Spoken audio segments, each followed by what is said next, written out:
So hi, Jaclyn. Hi, Justin. Hey man, good Now, to see you again. now that you've done a feature film and 4 seasons of this project, I feel like you're in grad school with this Winchester, dear white people thing. Like, I mean, what have you learned about yourself as a creative, as a producer, as a writer in this process? I'll start with you, Justin. Wow, I mean, a lot. First of all, a lot. I think every season, what the characters are grappling with each season probably represents something I'm grappling with, and what many of the writers and actors are grappling with. Um, so that's a lot. That equals a lot of lessons. I think the big takeaway um, for me now is really just to giving myself permission to take up space is a really terrifying thing to do, particularly in this industry where you feel like if you make a mistake, it's over for you. You get off the hamster wheel, and they'll give it to the next. They'll give your one slot to the next, black queer guy that's showing up doing what you do. And so, but with this show, I've always been able to kind of come in and try stuff. Every season is an experiment in some way.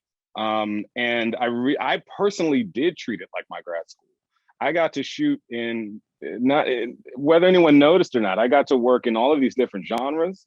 We have like noir, we have musical, we have drama moments, of course, we have comedy moments.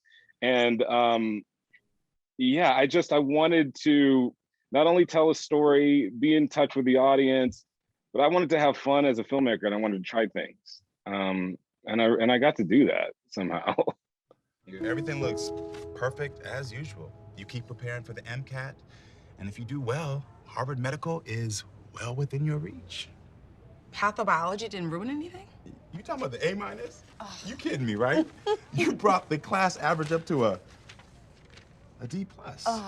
Yeah, I gotta get a lot more people to sign up for psych this year. Yeah, well, I was thinking of adding something. Joelle, you are familiar with the ancient art of sleeping. Yes, but I guess I just wish there was something on my schedule worth waking up for. Listen, you're no good to anyone else, especially yourself, if you're burnt out. If you have to add something, go ahead and add something that's fun. We all have a lot of needs. But Joelle, being productive is just one of them. Yeah. And Jaclyn, like how was this? I mean, you've written on these other seasons. How different was it to write for this in this musical format? Like, how did that change how you guys approach stuff in the writing room and the creative process in that? What's wild is it didn't change much about the process. I mean, we talked about music more, but one of the things about working on the show, which has been like my film school education, to be honest, Justin always puts together lists of films to watch before each season. This year, we sort of had people bring in musical movies that they loved to like show us moments of, and that we brought in ours, and to kind of break down what works, what doesn't. And the thing that has been true from the beginning is Justin encourages us to write cinematically, which is not something that TV often does in writers' rooms. This show from the beginning made me learn it made me a better writer, but made me write in sequences and in visual moments and in these things that I think before this, I didn't even consider. And so music was another layer to that, and certainly something else. But I think one of the magic tricks of Justin's writing and this kind of sandbox that he built for us all to play in is that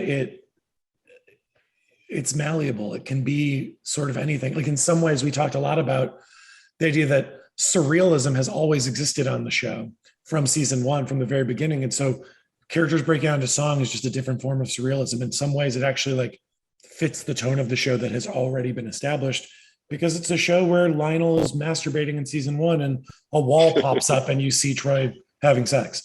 And so it's like, is that so different than a character imagining themselves singing? Like, not really. And so, yeah, it was slightly different because we were talking about music, but for the most part, it felt like a natural extension that was sort of beautiful and wonderful. And last question, Justin. I mean, I'm just looking at emails when you were at Paramount as a publicist that where you sent to me, and now you have this deal with culture, your culture brand, at Paramount. How does it feel to have that full circle and be in that moment and have this deal inked at the studio that you once worked for as a publicist? I was going to say exhilarating, but kind of as a joke. No, it's great. I mean, it's I'm not a person who sort of like processes things in a celebratory way. I'm still alive. That's how I feel, and it's a great group of people. And I'm just really thrilled that like I sort of pitched a bunch of crazy stuff. Don't really have a show on the air with them already, and they were like, "Yeah, let's give this a try." And it allows me to keep telling stories in the television space, but to sort of do something that I didn't know how much I really loved it until I got to do it as an executive producer on the show, which is to produce for other artists, to help other people tell their stories, and to frankly like figure out how to get myself and other things out of their way. I like that. I like that a lot. So I'm looking forward to being able to do more of that. Congratulations on everything. I appreciate the time as always. I'm gonna come pitch you some stuff at Culture Machine, so be looking. Come out on, man. Email, all right? Come through. Culture Machine is ready. Thank you, Jaclyn. Thank you, Justin. Thank you.